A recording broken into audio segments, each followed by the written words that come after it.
राधा आपका धन नाश हो गया तो कुछ नाश नहीं हुआ। Money is loss, nothing is loss. Radha health is loss, something is loss. और character is loss, everything is loss. हम लोग करेक्टर को कुछ समझ ही नहीं रहे, राधा मनोरंजन समझ रहे। आज जो राधा बाहरी गंदगी है राधा वो अपने देश में पधार रही है, ये बाहरी गंदगी है। हमारे यहाँ ऐसा नहीं है। हमारे यहाँ जिस पति को स्वीकार किया आजीवन, राधा उसको स्वीकार करके निर्वाह किया गया है। हमारे यहाँ पतिव्रता हुई है। कहीं किसी पूरे विश्व में बताओ कोई पतिव्रता हुई? राधा यहाँ भूखे रहना पसंद है लेकिन धर्म बेचना पसंद नहीं है। तो हमें लगता है कि हमसे जो गलतियां हो जाएं राधा उनकी पुनरावृत्ति न की जाए और भगवान का भरोसा रखा जाए। उन्नति सदाचरण से होती है, जो असदाचरण से उन्नति होती है उसका परिणाम नाश होता है। राधा जो सदाचरण से उन्नति होती है वो विकास को प्राप्त होती रहती है, वो विनाश को प्राप्त नहीं होती। इसलिए अपनी बुद्धि को शुद्ध रखा जाए। राधा हमारा यदि चरित्र है तो सब कुछ है। हमारा चरित्र चला गया तो क्या? हम राम चरित्र का गायन करते हैं। राधा रावण किस बात में कम था? राधा भगवान रघुवंश में प्रकट होते हैं और वो उत्तम कुल पुलस्त कर नाती। महात्मा पुलस्त का नाती है, कोई साधारण नहीं है। उत्तम कुल पुलस्त कर नाती, जिस वंश को रघुवंश भी प्रणाम करता है उस वंश में उसका प्रादुर्भाव हुआ, पुलस्त ऋषि के कुल में। राधा लेकिन उसे राक्षस कहा गया। राधा किस कारण? राधा आचरण, चरित्रहीनता के कारण उसे राक्षस कहा गया। वहां भी तो विभीषण जी भी तो प्रकट हुए उसी कुल में। भगवान उनसे कहते तुम सारीखे संत प्रिय मोरे, धरो देह नहीं आन नहीं हो रे। तुम्हारे जैसे संतों के लिए मैं अवतार लेता हूँ, विभीषण जी से कह रहे हैं। उसी कुल में तो प्रकट हुए। उसे राक्षस कहा गया एक भाई को, और एक भाई को संत कहा गया। तो चरित्र, राधा आचरण, व्यवहार हमको चाहिए। सब कुछ देकर चरित्र की रक्षा करना। राधा चरित्र दे करके लौकिक उन्नति कोई खास बात नहीं है। इसलिए बहुत सावधान, विवेक के द्वारा चलिए। जो गलतियां हो गई वो हमसे भूल हुई, भूल को भगवान क्षमा करते हैं। भगवान का नाम जप कीजिए, नमक रोटी खाइए, लेकिन धर्म से चलना सीखिए तो आपको शांति मिलेगी, विश्राम मिलेगा। नहीं तो ये हमारे शब्द याद कर लीजिए, भय, चिंता, शोक, नकारात्मक विचार, आखिरी में डिप्रेशन, परिणाम। राधा अगर गलत आचरणों में बढ़ते चले गए तो इस लाइन पर क्लियर बिल्कुल आप समझ लीजिए यही लाइन चलेगी। भय, चिंता, शोक, नकारात्मक विचार, निगेटिव विचार इतने कि आप डिप्रेशन में पहुंच जाओगे।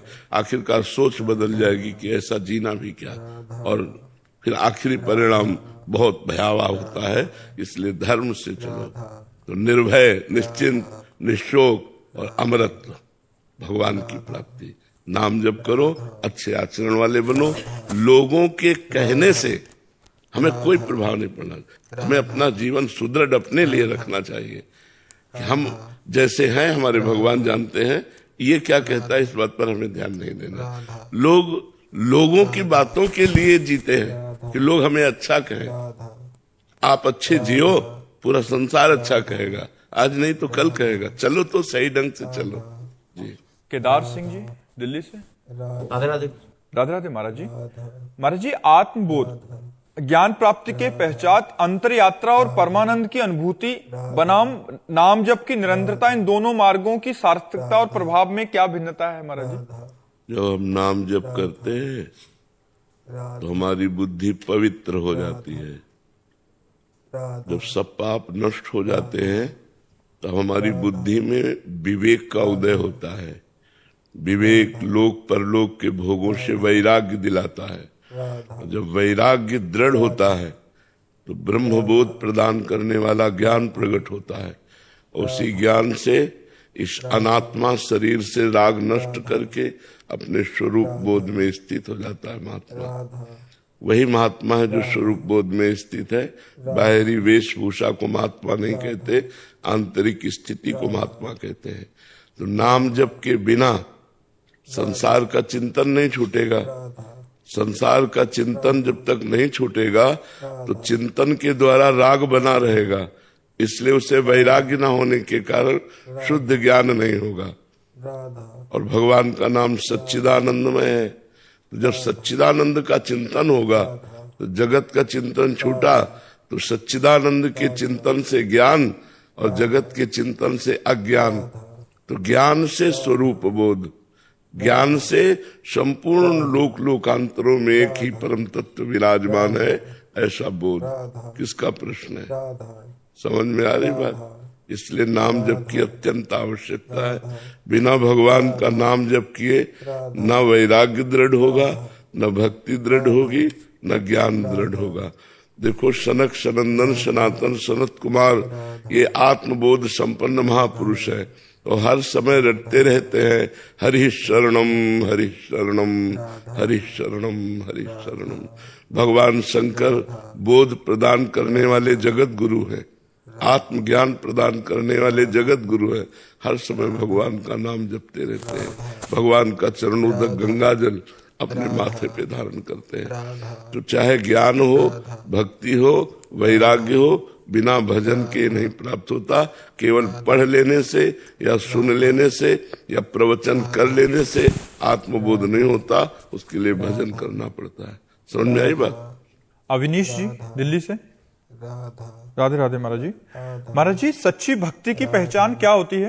राधा तदर्पिता अखिलाचारिता तत्स्मरणेन परम व्याकुलते थी। राधा समस्त आचरण भगवान के अनुकूल और एक क्षण के लिए भगवान का विस्मरण होना, प्राण व्याकुल हो जाना।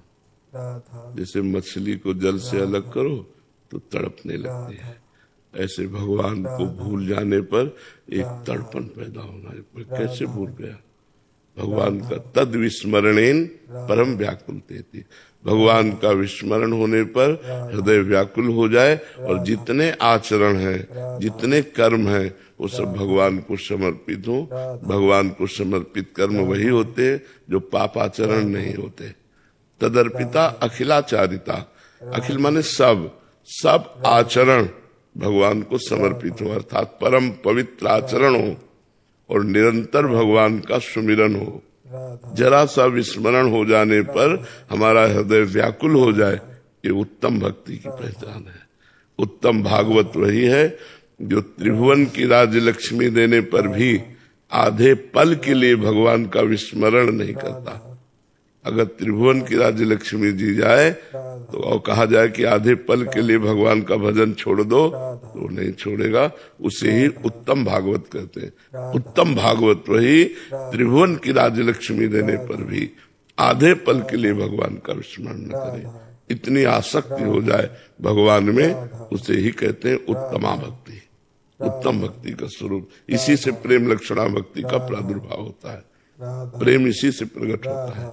समझ पाया? राधा वीरेंद्र जी करनाल से। राधा महाराज जी, जैसे संसार में हमें किसी से तत्काल स्वाभाविक ही आसक्ति हो जाती है, तो वैसा हम महाराज जी श्री जी से प्यार क्यों नहीं होता? नहीं होता, क्योंकि पहली बात तो हमारी मन और इंद्रियों की गति प्रकृति की तरफ है।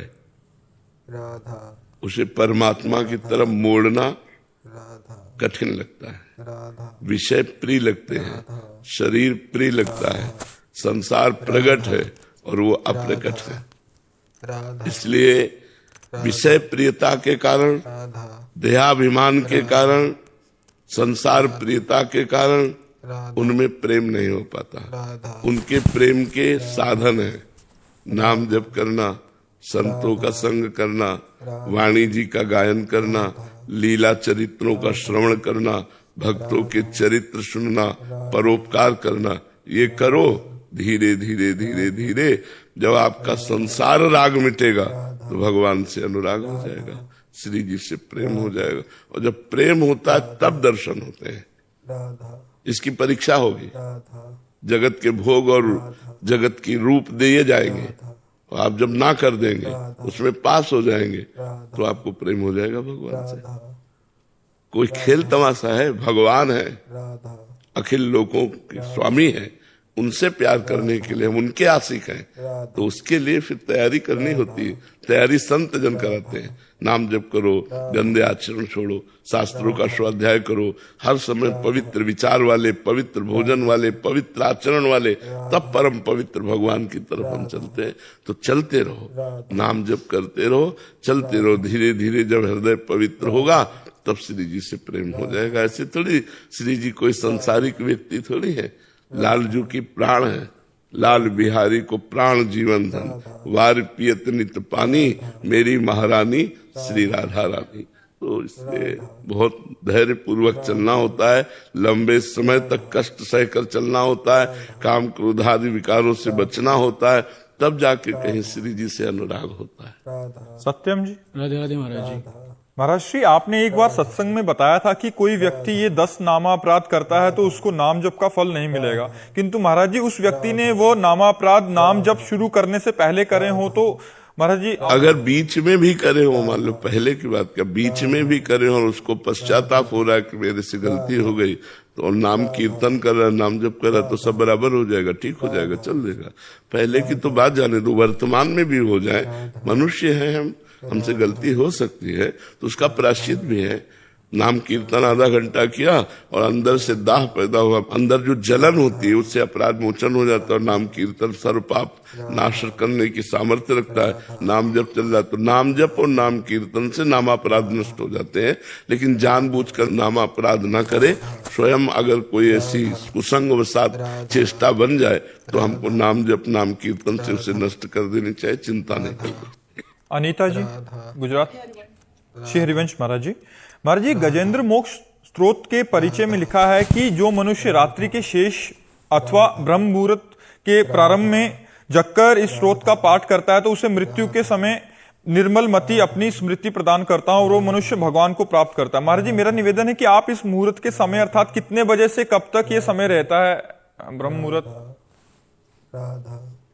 ब्रह्म मुहूर्त तो 4 बजे से माना जाता है, प्रातःकालीन ब्रह्म मुहूर्त 4 बजे से माना जाता है। जो 4 बजे जब प्रातःकालीन तब माना जाता है। देखो, हर स्तोत्र का एक फल है। कोई भी स्तोत्र पढ़ो तो उसकी फल स्तुति लिखी है, लेकिन सब स्तोत्रों का फल है निरंतर भजन करना। अगर हम निरंतर भजन नहीं करते तो भगवान की प्राप्ति कठिन है। हम 40 मिनट 50 मिनट में गजेंद्र मोक्ष का पाठ कर लिया, इसके बाद विषय चिंतन कर रहे हैं, संसार के खेल खेल रहे हैं, संसारिकता में कैसे बात बनेगी? भगवान तो कहते हैं अनन्यस चिंतयन्तो माम ये जना पर्युपासते, जो मेरा अनन्य चिंतन करते हैं, मेरी अनन्य उपासना करते हैं, मैं उनको प्राप्त होता हूँ। तो माना गजेंद्र मोक्ष का पाठ करने से अंतिम समय भगवान कृपा करेंगे, स्मृति देंगे। मान लो गजेंद्र मोक्ष का पाठ किया, इसके बाद हम संसारिक चिंतन में मरे, कोई घटना घट रही, अचानक दिल फेल हो गया, हम कोई बात कर रहे थे, कुछ कर रहे, तो हमारी सदगति रुक जाएगी। जरूरी थोड़ी कि हम आराम से सैया पे लेट के फिर हम जाएं। एक्सीडेंट हो सकता है, कुछ भी, हमारे शरीर का क्या प्रारब्ध कुछ पता नहीं, कैसे जाएगा। तो हम हर समय राधा राधा राधा राधा चलते फिरते उठते बैठते हर समय नाम स्मरण कर रहे और गजेंद्र मोक्ष का पाठ भी कर रहे, उसे कर लो। प्रातःकालीन ब्रह्म मुहूर्त 4 बजे से लगता है। अंकित जी। राधे राधे महाराज जी। महाराज जी, पिछले 2 साल से आपको सुन रहा हूं, नाम जब भी निरंतर करने का प्रयास कर रहा हूं। आपके श्रीमुख से सुना है कि भगवत प्राप्ति के लिए गुरु बनाना और गुरु मंत्र लेना ज्यादा लाभदायक है, परंतु महाराज जी इस बात का डर रहता है कि कहीं गुरु दीक्षा लेने के बाद ग्रस्त में रहते हुए कोई नियम टूट जाए, उससे पाप लगेगा। इससे बेहतर है कि गुरु मान लो, बस राधा नाम जप करते रहो। महाराज जी, इस दुविधा को दूर करें। करते रहो, करते रहो। और जब गुरु की आवश्यकता, भूख लगेगी गुरु की, तो सब बातें भूल जाओगे और गुरु का आश्रय ले लोगे। नाम जप करो, यही सब ठीक कर देगा। नाम जप करते रहो, यही गुरु की भूख पैदा कर देगा, यही गुरु के लिए तड़पने लगेगा। तब गुरु मंत्र ले लेना, खूब नाम जप करो और किसी संत को गुरु भाव से देखते रहो, गुरु भाव से मानते रहो। और जब भगवान कृपा करेंगे तब गुरु जी का वरण हो जाएगा और हमसे ऐसी गलती भी नहीं होगी, हमारे आचरण ठीक हो जाएंगे। तब तक के लिए नाम जप करते रहो। हर्षित जी, लखनऊ से। राधा राधा महाराज जी।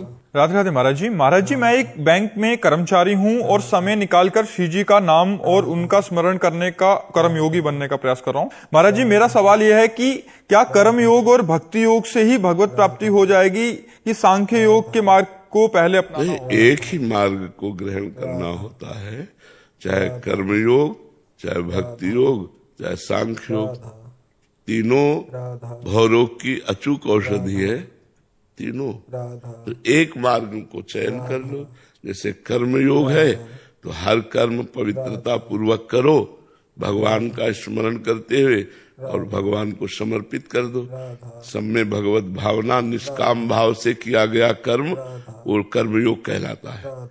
प्रायः सकामता से ही कर्म होते हैं, तो हम उन कर्मों को भगवान को समर्पित कर दें, भगवान का स्मरण करते रहे।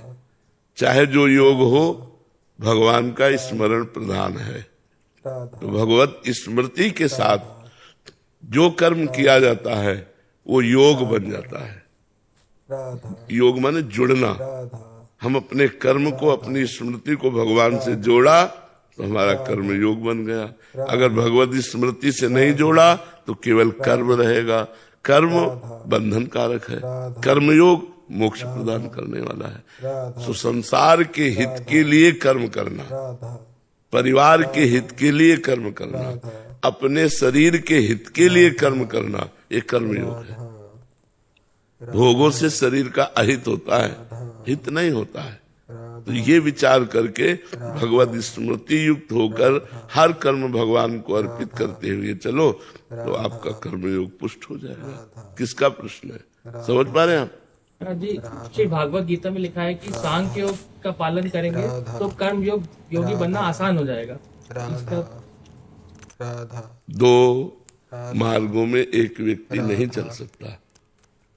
दो मार्गों में सांख्य योग जब हम ग्रहण करेंगे तो उसमें तत्व विचार है, तत्व विचार, आत्म तत्व का चिंतन, और वही ब्रह्म मैं हूँ जिसकी खोज की जा रही है। उसमें सर्वस्व का त्याग करके अपने स्वरूप में स्थित होना है। इसमें सर्वस्व का समर्पण करके भगवान में स्थित होना है। अंतर हो जाएगा ना, दासोहम और शिवोहम। मैं चराचर जगत का सेवक हूं, यह है कर्मयोग। जो चराचर में आत्म तत्व विराजमान वही मैं हूं, यह है सांख्य योग। जो चराचर का स्वामी है, चराचर में व्याप्त है, मैं उसका प्रेमी हूँ, मैं उससे प्रेम करता हूँ, मैं उसकी आराधना करता हूँ, उपासना करता हूँ, ये भक्ति योग है। वो एक मार्ग में एक समय चला जा सकता है, और बहुत मार्गों की जानकारियां एकत्रित करके चलना एक कदम नहीं तो उससे लाभ नहीं मिलेगा। हर कर्म को भगवान को समर्पित करते हुए जितना समय आप अधिक से अधिक सुमिरन में लगाए। मान लो बैंक में हो तो हर समय कार्यरत नहीं हो, जब कार्यरत हो तो समय भगवान को समर्पित कर दो, जब खाली हो तो नाम जप करते रहो भगवान का। तो ये सहज सरल, इससे जो ज्ञान प्रकट होगा वह अज्ञान का नाश कर देगा। और अगर आप बहुत मार्गों की जानकारी कर लेंगे तो कटिंग शुरू हो जाएगी दिमाग में, किस पे चलूं, कैसे चलूं, क्या करूं। तो एक जैसे जंगल में पहुंचा हुआ व्यक्ति जिसको ज्ञान नहीं है और बहुत से मार्ग है, वो भूल जाएगा, भटक जाएगा। एक मार्ग पकड़ लो, तुम्हें बिल्कुल इस संसार रूपी जंगल से बाहर कर देगा, चाहे भक्ति योग, चाहे कर्मयोग, चाहे सांख्य योग। गोवर्धन गिरधारी जी राजस्थान से। राधे राधे महाराज जी। महाराज जी आपके चरणों में दंडवत प्रणाम। महाराज जी, भक्ति, ज्ञान एवं वैराग्य जीवन में आता तो है पर टिकता नहीं है, इन्हें स्थायी रूप से बनाए रखने के लिए क्या करें? भगवत स्मृति। जो स्थायी ज्ञान न हो उसे ज्ञान नहीं कहते, जो स्थायी भक्ति न हो उसे भक्ति नहीं कहते, जो स्थायी वैराग्य न हो उसे वैराग्य नहीं कहते। क्षणिक वैराग्य, क्षणिक ज्ञान, फिर विषयों में प्रीति, ये शुद्ध ज्ञान नहीं है। श्रद्धावान लभते ज्ञानम तत्परा संहितेन्द्रिया। एक एक शब्द पर ध्यान दीजिए। श्रद्धावान लभते ज्ञानम तत्परा संहितेन्द्रिया, ज्ञानम लब्ध्वा पराम शांति मचिरेणाधि गच्छति। जो हमें शास्त्र ज्ञान प्राप्त हुआ है, श्रद्धा विश्वास पूर्वक हमको उसे अपने आचरण में उतारना चाहिए। जितेंद्रिय मनोनिग्रही होना चाहिए, संयतेंद्रिय अपनी इंद्रियों का संयमन करना चाहिए, बहिर्मुख इंद्रियों को अंतर्मुख करके परमात्म चिंतन में तन्मय होना चाहिए। तब जो शुद्ध ज्ञान प्रकट होगा उसके द्वारा मायामल का नाश हो जाएगा। श्रद्धावान लभते ज्ञानम तत्परः संयतेंद्रिया। जो ज्ञान हमें प्राप्त हुआ उसके परायण हो और अपनी इंद्रियों को विषयों से हटाकर परमात्मा में लगाएं तो शुद्ध ज्ञान प्रकट होगा, परम शांति की प्राप्ति हो जाएगी। जी। मोहित अग्रवाल जी, महाराज जी, क्या हर व्यक्ति का एक निश्चित उद्देश्य लेकर जन्म होता है? उद्देश्य यहाँ बनाया जाता है, संग से उद्देश्य की पूर्ति होती है। हम जैसे माहौल में होते हैं वैसा हमारा उद्देश्य बन जाता है। माता पिता, पड़ोस, मित्र, ये हमारे उद्देश्य के जनक होते हैं। यदि हमें सात्विक वातावरण मिला तो भागवतिक उद्देश्य बन जाएगा। यदि हमें रजोगुणी तमोगुणी संग मिला तो जागतिक उद्देश्य बन जाएगा। उद्देश्य लेकर जन्म नहीं होता, प्रारब्ध लेकर जन्म होता है। प्रारब्ध में दो कर्म होते हैं, एक शुभ और एक अशुभ, उनके दो परिणाम होते हैं, एक सुख और एक दुख। लेकिन उद्देश्य संग से बनता है। जैसे साधु संग मिल गया तो भगवत प्राप्ति का उद्देश्य बन गया, कुसंग मिल गया तो भोगों का उद्देश्य बन गया। उद्देश्य संग से प्रकट होता है। इसलिए भगवान कृपा करें और हमें उत्तम संग की प्राप्ति हो, जिससे हमारा उद्देश्य उत्तम बन जाए, भगवत प्राप्ति का बन जाए। उद्देश्य लेके जन्म नहीं होता, उद्देश्य जन्म के बाद होता है। जहां हमें जैसा वातावरण मिलता है हमारा वैसा उद्देश्य बन जाता है। रोहिणी जी, राधे राधे महाराज जी। महाराज जी, मेरा प्रश्न है कि संसार के सभी दायित्व को निभाते हुए संसार के हर कण कण में, हर वक्त, हर घड़ी, हर पल श्री ठाकुर जी के दर्शन एवं स्मृति हम किस प्रकार कर सकते हैं? पहली बात, संतों का संग करो। राधा। दूसरी बात, भगवान की लीला कथा सुनो। तीसरी बात, गुरु चरणों में दृढ़ अनुराग मान त्याग करके करो। चौथी बात, भगवान की लीलाओं का गायन करो। पांचवी बात, दृढ़ विश्वास रख करके भगवान के नाम और मंत्र का जप करो। छठवीं बात, बहुत सहनशील गंभीर भाव से रहना चाहिए, हमारे आंतरिक भावों को कोई जान न पावे। सातवीं बात, सब में भगवान को देखने का अभ्यास करना चाहिए। आठवीं बात, जैसे भगवान रखें उसी में संतुष्ट रहना चाहिए। हमारा व्यवहार सरल, छलहीन और भगवान में दृढ़ विश्वास हो। ये 9 बातें हो तो हमारे को भगवत दर्शन की सामर्थ्य प्राप्त हो जाएगी। यदि हम नियम पूर्वक इन 9 बातों को अपने जीवन में उतारें तो हमारे हृदय में वो ज्ञान प्रकट हो जाएगा, जिन ज्ञान चक्षुओं से कण कण में भगवान का दर्शन होता है। और अपने दायित्वों का पालन करे धर्म पूर्वक पालन करके उसे कृष्णार्पणम मस्तु कर दे, उन कर्मों को भगवान को समर्पित कर दे। तो समर्पण से और इस 9 प्रकार की भावना से हमारे हृदय में दिव्य ज्ञान, दिव्य भक्ति का उदय होता है, जिससे भगवत साक्षात्कार की योग्यता आती है कि कण कण में हम भगवान को देख सके। सीवी पराशर जी, फरीदाबाद से। राधे राधे महाराज जी। महाराज जी, आपके चरणों में कोटि कोटि वंदन। गुरुजी, जैसे कि हमने श्री गीता जी में पढ़ा है कि कर्मों का फल तो अवश्य भोगना ही पड़ता है, तो महाराज जी, क्या शरणागति उपरांत कर्म बंधनों से बचा जा सकता है? कर्म बंधन कट जाते हैं, लेकिन प्रारब्ध भोग भोगना पड़ता है। जिससे शरीर की रचना हुई है, शरणागति तो आज हुए हैं, शरीर की रचना तो पहले हो चुकी है ना। तो जो रचना हो चुकी है उसमें निश्चित हो चुका है कि 20 वर्ष में आपकी टांग टूटेगी, अमुक वर्ष में आपका ये होगा वो होगा। तो आप भक्ति करें चाहे जितनी करें, लेकिन वो होगा, क्योंकि वो प्रारब्ध है। जो हमारे संचित कर्म हैं वो भस्म हो जाएंगे, जो क्रियमाण है वो मंगलमय हो जाएंगे, लेकिन जो प्रारब्ध है वो अवश्य में भोक्तव्यम कृतम कर्म शुभाशुभम, वो भोगना पड़ेगा। ये तैयारी रखनी चाहिए उपासक को। ये न सोचे कि भजन करके हम जड़ से इन प्रारब्ध को मिटा देंगे, नहीं, प्रारब्ध भोगना पड़ा है बड़े बड़े महर्षियों को, ब्रह्म ऋषियों को, महात्माओं को। इसलिए हम लोग तो जन साधारण लोग हैं, प्रारब्ध भोगना ही पड़ेगा, इसे भोग के ही काटा जाता है। हाँ, दो प्रकार के कर्मों का नाश हो जाएगा, एक तो संचित कर्म और दूसरे क्रियमाण। क्रियमाण भगवद अर्पित है, इसलिए निष्प्रभावित हो गए, और संचित कर्म भगवान की शरणागति से भस्म हो जाते हैं, और प्रारब्ध को भगवान की स्मृति में डूबकर हम भोग लेते हैं और हम भगवत प्राप्त हो जाते हैं। समझ में आई बात? अनिल सिंह जी बिहार से। राधा राधे राधे महाराज जी। महाराज जी, प्रेम और मोह में अंतर कैसे समझें? शरीर को लेकर जो होता है उसे मोह कहते हैं, स्वरूप को लेकर जो होता है उसे प्रेम कहते हैं। शरीर को लेकर के जो होता है, प्रकृति को लेकर जो होता है उसे मोह कहते हैं, परमात्मा को जो लेकर होता है उसे प्रेम कहते हैं। इसलिए यहाँ कहीं कोई प्रेम नहीं करता। यहाँ काम है, राग है, मोह है, आसक्ति है, प्रेम नहीं है। जहां कहीं भी तुम्हें दिखाई दे रहा है जो दो व्यक्तियों के बीच में, वो काम है। मैं आपसे प्यार करता हूं, आप मुझसे प्यार कीजिए। मैं आपसे प्यार करता हूं, आप मेरी बात मानिए। मैं आपसे प्यार करता हूं, आप हमारी बात को समझिए, हमारी बात को समझिए। क्या हम जैसा चाहें वैसा आप चलिए, वैसा आप करिए, वैसे आप रहिए। ये हुई मोह की बात। प्रेम की बात क्या होती है?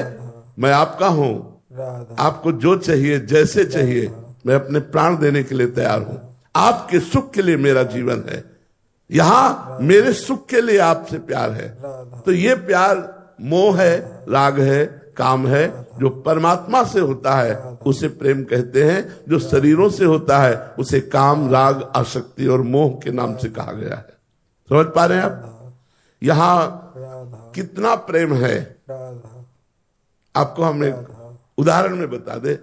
आप जिससे प्यार करते हो और वो किसी और से प्यार करने लगे, क्या करोगे आप? आशीर्वाद दोगे आप उससे द्वेष करने लगेंगे, आप नफरत करने लगेंगे।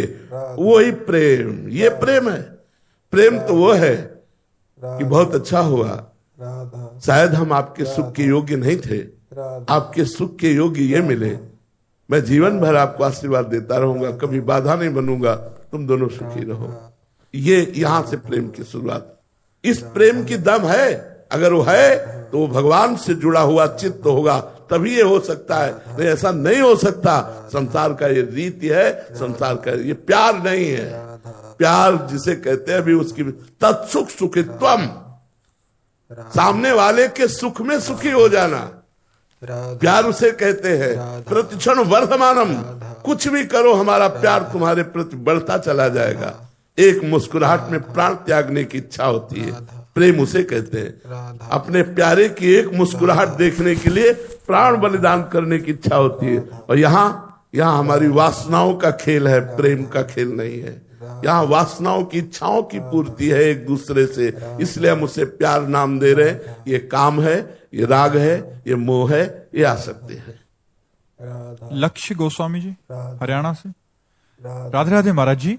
महाराज जी, परमात्मा प्रत्यक्ष रूप में हृदय में स्थापित हैं, तब भी माया जीव को कैसे भ्रमित कर देती? नहीं, प्रत्यक्ष नहीं है। प्रत्यक्ष तो पांच भौतिक देह है। परमात्मा अप्रकट रूप से हृदय में विराजमान है।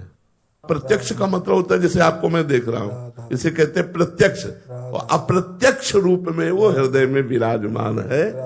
उसको प्रत्यक्ष करना होता है साधना के द्वारा, भजन के द्वारा करना होता है। जब तक हम भजन नहीं करेंगे, जब भजन करते हैं तो माया का पर्दा हटा देता है, और फिर जब प्रकाशित होता है तब माया की सामर्थ्य नहीं कि वो आकर्षित कर सके। सबके हृदय अछत अविकारी, गोस्वामी तुलसीदास जी ने लिखा। अछत माने जिसका नाश नहीं हो सकता, अविकारी माने जिसमें कभी विकार नहीं हो सकता। वो निर्विकार अविनाशी परमात्मा सबके हृदय में है, लेकिन सकल जीव जग दीन दुखारी, सारा संसार भोगों की दैन्यता में और दुख में पिस रहा है। ऐसा क्यों? बोले तहां वेद अस कारण राखा, भजन प्रभाव संत श्रुति वाखा। वेद कारण रखे हैं कि भजन करोगे तो भगवान प्रकट हो जाएंगे। जब भगवान प्रकट हो गए फिर माया नाम की कोई चीज ही नहीं है। कोई शक्ति ही नहीं है, क्योंकि शक्तिमान प्रकट हो चुका है। तो वो अप्रकट हृदय में विराजमान, चुपचाप शांति से देख रहे, तुम जो कर रहे हो उसका हिसाब दे रहे। अब उनकी शरण में होकर उनको प्रकट करना, भय प्रकट कृपाला दीन दयाला। जब वो दीन दयाल हृदय में प्रकट हो जाते हैं तब माया का आकर्षण नष्ट हो जाता है। समझ पा रहे हैं आप हमारी बात? निकिता जी मोहाली पंजाब से। राधे राधे महाराज जी। महाराज जी, केवल वाणी से कह देना कि हम श्री जी को समर्पित हैं, क्या यही वास्तविक समर्पण है? नहीं नहीं नहीं नहीं। तन वांग मनोभिर अमले सोहम तवि वाश्रिता। वाणी से, राधा राधा मन से, राधा तन से राधा और अहंकार से, राधा स्वयं से। राधा जब हम प्रभु की शरण में होते तब वास्तविक शरणागति होती है। वचन से हमने कहा कि मैं श्री जी का हूं, तो जीवन में बात ध्यान रखना, तुम्हारे वचन से नहीं निकलना चाहिए किसी और के सामने कि मैं आपका हूं। तब वचन की शरणागति पूर्ण हुई कि मैं श्री जी का हूं, श्री जी का ही रहूंगा। फिर शरीर के द्वारा जितने आचरण है वो सब श्री कृष्ण अनुकूल लेन, प्रभु के अनुकूल, प्रियाजू के अनुकूल हो। फिर मन का संकल्प विकल्प प्रिया प्रीतम की सेवा के लिए हो, और फिर स्वयं में दासत्व आ जाए कि मैं महारानी जी का दास हूं, मैं प्रियाजू का दास हूं। बस फिर शरणागति का जो रंग चढ़ेगा वो परमानंदमय होगा, वो महासुखमय होगा। पर किसी महापुरुष के संग से ही ये तन मन वचन सब समर्पित होते हैं, नहीं तो अहम की लीला चलती रहती, शरणागति नहीं हो पाती। श्री राधा वल्लभ लाल की। सुरेंद्र जी गुरुग्राम से। राधे राधे महाराज जी। महाराज जी, मोह को त्याग कर भगवत प्राप्ति कैसे होगी महाराज जी? बिना मोह के बच्चों का पालना कैसे करें, उनकी परवरिश कैसे करें महाराज जी? मोह त्यागने का कोई सरल उपाय है क्या? देखो, कठिन लग रहा है। जो तुम्हें लग रहा है कि बिना मोह के हम अपने बच्चों का पालन नहीं कर सकते, ये तुम्हारा भ्रम है। मोह श्रेष्ठ है या प्रेम श्रेष्ठ? विचार कर। मोह मलिन होता है, प्रेम निर्मल होता है। यदि हम अपने बच्चे से प्रेम करें कि मेरे भगवान मेरे बच्चे के रूप में आए, क्या इससे बढ़कर के कोई भाव हो सकता है? हम अपने बच्चे को इससे बढ़कर क्या प्यार कर सकते हैं कि हम उसे अपना भगवान मानते हैं? हम अपनी पत्नी को इससे बढ़कर प्यार क्या कर सकते हैं? हम उसे अपना भगवान मानते हैं। हम माता पिता को इससे बढ़कर क्या प्यार दे सकते हैं? हम उन्हें भगवान मानते हैं। मातृ देवो भव, पितृ देवो भव। तो हम यदि भगवान की भावना करें तो मोह का नाश हो जाए और भगवत प्रेम हो जाए। सब में भगवान विराजमान है। तो मेरे बेटे के रूप में कौन आया है? भगवान ही तो आए हैं। भगवान अगर चले जाएं उनके शरीर से तो उस शरीर को हम जला देते हैं, शरीर को गाड़ देते हैं, शरीर का कोई महत्व नहीं रखते। तो आज भी आप अनजाने में भगवान का ही महत्व रख रहे हैं, तो उन्हीं भगवान से प्यार करो ना। अपने बेटे के शरीर रूपी मंदिर में भगवान को देखो, मेरा परमात्मा इस रूप में आया है, और प्यार करो। आपकी भक्ति बढ़ेगी और भगवान की प्राप्ति होगी और बेटे का प्यार भी सुरक्षित रहेगा। मोह से बढ़कर के प्रेम है। मोह में तो अज्ञानता है, प्रेम में ज्ञान है। इसलिए भाई ऐसा न सोचो कि मोह के बिना परिवार का पोषण कैसे हो सकता है। बहुत अच्छे से हो सकता है यदि हम भगवत भाव करें तो। पर भगवत भाव करने के लिए नाम जप जरूरी है। बिना नाम जप के भावना नहीं जागृत होती। भजन से ही भाव की प्राप्ति होती है। तुम नाम जप करो। महाराज जी, आपके अनुगत यहाँ 400-500 संत रह रहे हैं, तो आप पालन पोषण कर रहे हैं, क्या आपको मोह है? हमें जितना एक गृहस्थ अपने परिवार से प्यार करता होगा उससे करोड़ गुना प्यार है, करोड़ गुना। हर बच्चा हमको हमारे हृदय से हमारी आत्मा है। हर बच्चा बच्ची हमारी आत्मा है। लेकिन हम कभी पास नहीं बैठते, कभी हम ये नहीं कहते, दुलार नहीं करते। लेकिन हृदय से हमारा चिंतन, जैसे कछुआ अपने अंडे को जल में रहकर के चिंतन के द्वारा उसे परिपक्व कर देता है, ऐसे हम चिंतन के द्वारा अपने शिष्य या अपना परिकर या जो जहां भी रह रहा है वो चिंतनी शक्ति के द्वारा हम अपनी आत्मा मानते हैं। हम इनको बहुत प्यार करते हैं, पर हम प्रगट में प्यार नहीं करते। महाराज जी, ये तो बहुत बड़ा उदाहरण है कि बिना मोह के इतने जनों का पालन पोषण हो। और हर बच्चा अगर वो ईमानदारी से सत्य मार्ग में लगा है तो उसको अनुभव होगा कि मुझसे बहुत प्यार करते हैं। सबको अनुभव होगा जितने हैं कि हमको बहुत प्यार करते हैं, ये अनुभव होगा। जबकि हम कभी किसी से नहीं कहते हम तुम्हें प्यार करते हैं, कभी नहीं कहते, कभी पास बैठकर दुलार नहीं करते, और जब पास मिलेंगे तो बस एक दृष्टि से देख लिया, बस इतना ही बहुत हो गया। लेकिन प्रेम के द्वारा सबका पोषण होता है, मोह के द्वारा नहीं। अच्छा, आप इतने लोग बैठे हो, क्या हमारे प्यारे नहीं हो? क्या आप हमें प्यार नहीं कर रहे हैं? क्या मोह का संबंध है हमारा आपका? नहीं है, लेकिन इतना प्यार है कि हम तुम्हें कैसे बताएं। शुद्ध प्रेम चिंतन के द्वारा होता है। भगवत चिंतन करते हुए भाव में भर के जिसका चिंतन कर लिया उसका कल्याण हो गया, उसका मंगल हो गया। कल्याण होना, मंगल होना, दुखों का नाश हो जाना, यही बात है। ऐसे लाखों लोग हैं जो देश विदेश में रह रहे हैं। हो सकता है मैं उनको बाहरी ना पहचानता हूं, लेकिन वो भाव कर रहे हैं और उनका परिवर्तन हो रहा है, क्योंकि आंतरिक चिंतन से परिवर्तन हो रहा है। उसे प्रेम कहते हैं। जी, वास्तविक प्रेम तो गुरु ही कर सकते हैं। भगवान और गुरु अभेद है, इसलिए हम गुरु जी से भी मानते हैं कि भगवान और गुरु वो सर्वज्ञ हैं, वो अखंड मंडल में व्याप्त हैं। जैसे भगवान ऐसे गुरुदेव, तो वास्तविक प्रेम तो भगवान और गुरुदेव ही करते हैं। और तो सब माया का खेल है, भगवान की आसक्ति का खेल है। सब एक दूसरे की आसक्ति में बंधे हुए पशु पक्षी तक अपने बच्चे से प्रेम करते हैं। लेकिन सबको अपना बच्चा मानकर, सबको अपनी आत्मा मानकर, ये तो कोई महात्मा ही प्रेम कर सकता है। सबको बराबर प्रेम देना, इनमें से कोई ऐसा नहीं जो अपरिचित हो हमारे लिए। हमारी आत्मा की तरह उसका प्यार, सबको अपनापन। ऐसा नहीं कि इनमें से कोई हमारे लिए नफरत करने योग्य हो।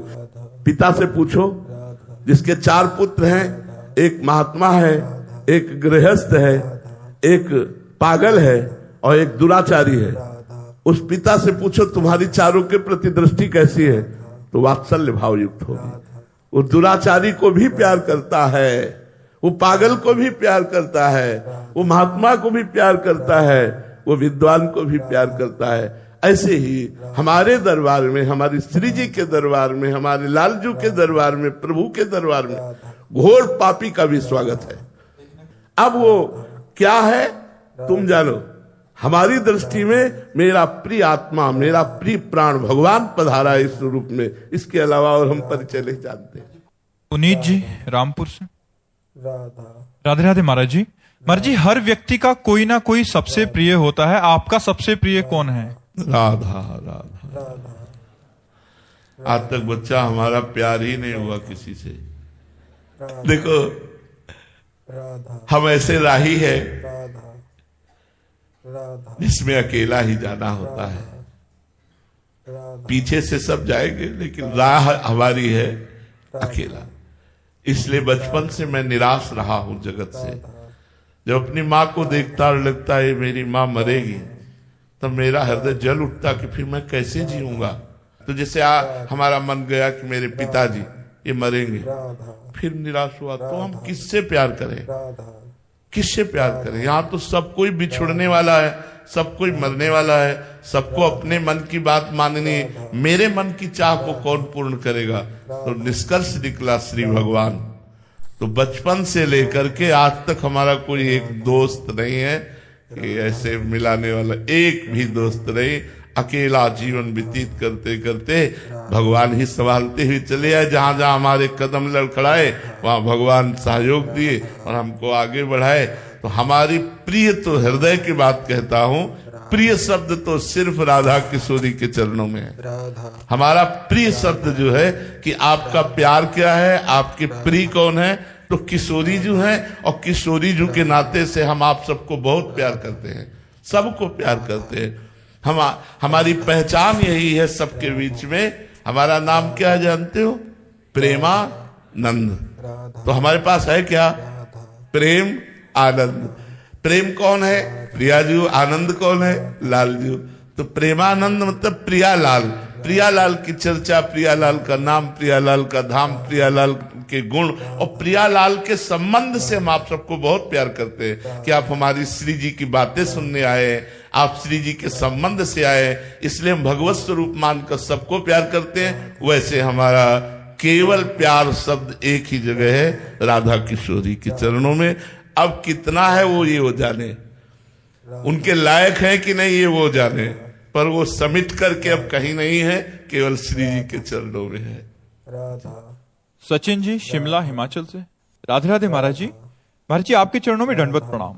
महाराज जी भगवत मार्ग के पथिक को भगवत साक्षात्कार होने से पहले ऐसे कौन कौन से अनुभव या संकेत या भाव मिलते हैं जिससे ये पता चले कि वो सही मार्ग पर चल रहा है? राधा कामादि विकार राधा निष्प्रभावित होने लगते हैं। राधा जो पूरे त्रिभुवन को राधा अधीन किए हुए है काम, राधा भक्त के हृदय में वो स्फुरित होता है और नष्ट हो जाता है। राधा जब काम का आकर्षण, राधा परिवार के मोह का आकर्षण, राधा धन की महत्व बुद्धि, राधा मान प्रतिष्ठा, ये सब छूटने लगने लगे तो समझना चाहिए राधा कि जो मैं नाम जप कर रहा हूँ, जो भगवत कथा वार्ता सुन रहा हूँ, सत्संग सुन रहा हूँ, अध्यात्म में चल रहा हूँ, उसका लाभ हमें मिल रहा है और हम उन्नति को प्राप्त हो रहे हैं। राधा यदि विकार ग्रसित बुद्धि है, राधा धन पर महत्व बुद्धि है, मान प्रतिष्ठा की चाह है, राधा अभी भजन का रंग नहीं आया। राधा भजन का रंग तभी माना जाता है जब इन राधा विकारों पर विजय प्राप्त हो जाए। राधा काम क्रोध मद मान न मोहा, लोभ न क्षोभ राग नहीं द्रोहा, राधा जिनके कपट दम्भ नहीं माया, राधा तिनके हृदय बसहु रघुराया। राधा जहाँ काम क्रोध अभिमान राधा द्वेष राग ये सब नष्ट हो चुके हैं, राधा शांत हृदय है, कोई चाह नहीं, एक अद्भुत आनंद, एक अद्भुत उमगन, प्रतिपल यही राधा कब मिलेंगे प्रभु, राधा कब मिलेंगे प्रभु। राधा तो समझना चाहिए कि हमारा मार्ग राधा बहुत ठीक है राधा और हम उन्नति को प्राप्त हो रहे हैं। राधा अगर कंचन कामनी और कीर्ति में राधा हमारी प्रियता है तो अभी भजन हमारा रंग नहीं लाया। कामनी प्रिय लगे, धन प्रिय लगे, मान प्रतिष्ठा प्रिय लगे तो समझना चाहिए अभी मार्ग ठीक नहीं है। अभी अध्यात्म मार्ग में हमारी उन्नति नहीं हो रही। राधा अध्यात्म मार्ग में उन्नति तभी मानी जाती है जब इन तीनों पर हमारी अनासक्त बुद्धि हो जाए, न कंचन में, न कामिनी में, न मान प्रतिष्ठा कीर्ति में, तब हमारा भजन सफल माना जाएगा। निरंतर भगवत स्मृति, विकारों पर विजय और मान मदादि का त्याग। समझ पा रहे हैं आप? राम भक्ति प्राप्त हो ऐसा आशीर्वाद दे। गोस्वामी तुलसीदास जी ने कहा है कि मैं भगवान शंकर को साक्षी करके कहता हूँ, अगर कुछ और बोलूं तो जीव गर जाए। ये दो अक्षर ही मेरे माई बाप है, राम, बस नाम। जितना नाम जप करोगे इसी में ज्ञान, इसी में वैराग्य, इसी में भक्ति, इसी में सब कुछ छुपा हुआ है। जितना नाम जप करोगे उतना ही स्थिति रहेगी। बिना नाम जप के पढ़ लिख करके ज्ञान की बातें कर सकते हो, लेकिन माया मल का नाश करने वाला शुद्ध ज्ञान नहीं प्रकट होगा। वो शुद्ध ज्ञान भक्ति केवल नाम जप से ही होगी। अधिक से अधिक नाम जप करते रहो और जो बने तो ठाकुर सेवा, संसार सेवा, परिवार सेवा, जो भी जहाँ जैसा है वो करता रहे, पर नाम जप निरंतर करता रहे।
बसंती गुंजमाल गल सो है फूलन हार बसंती है श्यामा श्याम सलोनी सूरत और है रही सब मर्याद बसंती बोल रहे सब बोल बसंती पहन रहे ये बसंती जो मैं देख रहा हूँ ना बसंती बसंती हाँ पहन रहे सब वस्त्र बसंती अरे चंद्र कला की चटक बसंती मुख मुरली की मटक बसंती अरे घासी राम हमारे बुजुर्ग घासी राम नाम चीतर मल सार बसंती है।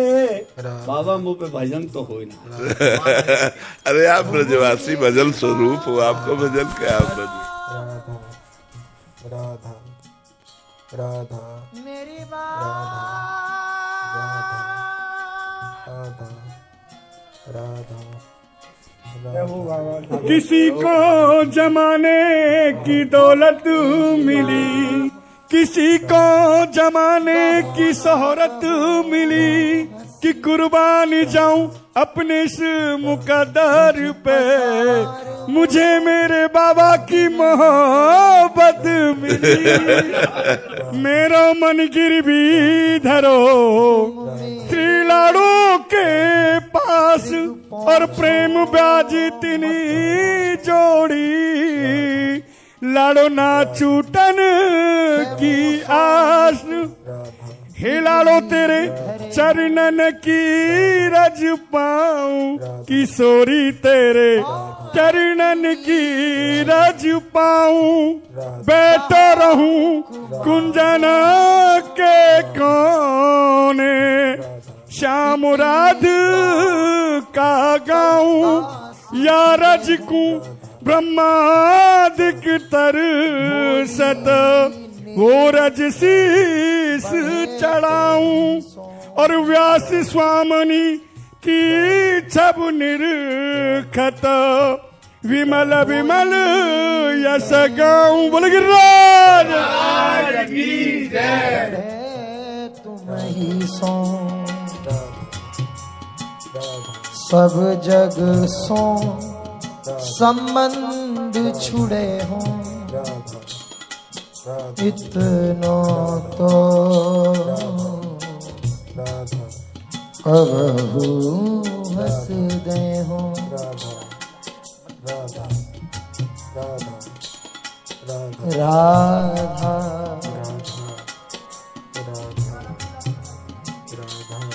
राधा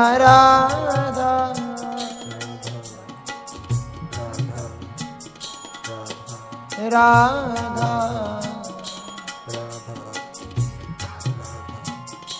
राधा राधा ओ राधा राधा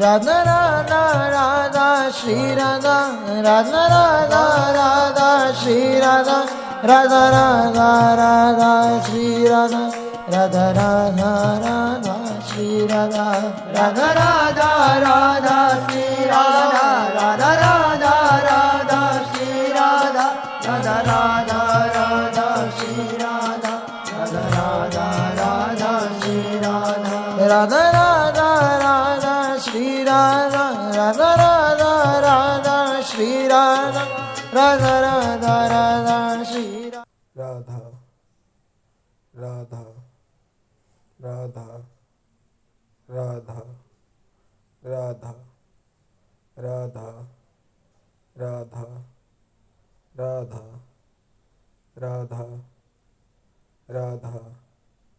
राधा राधा राधा राधा राधा राधा राधा राधा राधा राधा राधा राधा राधा राधा राधा राधा